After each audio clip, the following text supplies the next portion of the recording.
నా బ్రతుకులో నేను చాలా ఫైటింగ్లు చేశాను. నా మీద చాలా మంది దాడులు చేయడానికి ప్రయత్నించారు. మొన్న కూడా జరిగాయి. ఏ రోజు నా కులం పేరుతో నాపై దాడి జరిగిందని ఒక కంప్లైంట్ నేను ఎప్పుడు రాయలేదండి. నేను ఎప్పుడు బాధితున్నా ఒప్పుకోలేదు. కానీ ఇలాంటి కుక్కలు ఏం చేస్తాయంటే ఖచ్చితంగా ఆ కులం కార్డును వాడి ఎవరి మీద మురుతాయండి. ఈడెంత, ఈడి బతుకెంత, ఈడి బొచ్చెంత.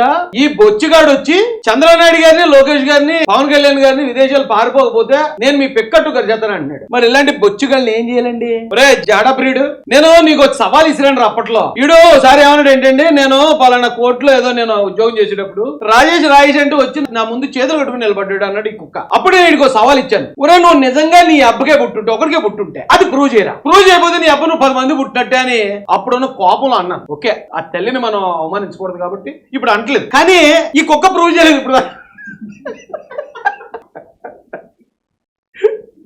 ఈ కుక్క ప్రూవ్ చేయలేదు సరి కదా, కనీసం మాట కూడా అక్కడ ఎత్తలేదండి. వేరు మాటలు మళ్ళీ నోటుకు వచ్చినట్టు మొరుగుతుంది ఈ కుక్క. అయితే వీడికి అప్పుడు సవాల్ ఇచ్చాను. రే కుక్క మళ్ళీ ఎత్తున్నాను సవాల్. నిజంగా నువ్వు నీ అబ్బకే పుట్టుంటే, నువ్వు ఆ సీట్ లో కూర్చొని ఉన్నప్పుడు నేను అక్కడికి వచ్చినట్టు నీ ముందు చేతులు కట్టుకున్నట్టు నిరూపించకపోతే నేను అప్పుడు అన్న మాటే మళ్ళీ ఇప్పుడు కూడా. ఈ కుక్క వచ్చి ఇప్పుడు తెలుగుదేశం పార్టీలో ఉన్న ఎస్సీ మాల నాయకులను తిడుతుంది. మరి తెలుగుదేశం పార్టీలో ఎస్సీ మాల కార్యకర్తలకు ఎవరికైనా కోపం వచ్చింది అనుకో, ఈ కుక్క సూటు పరిస్థితి ఏంటి?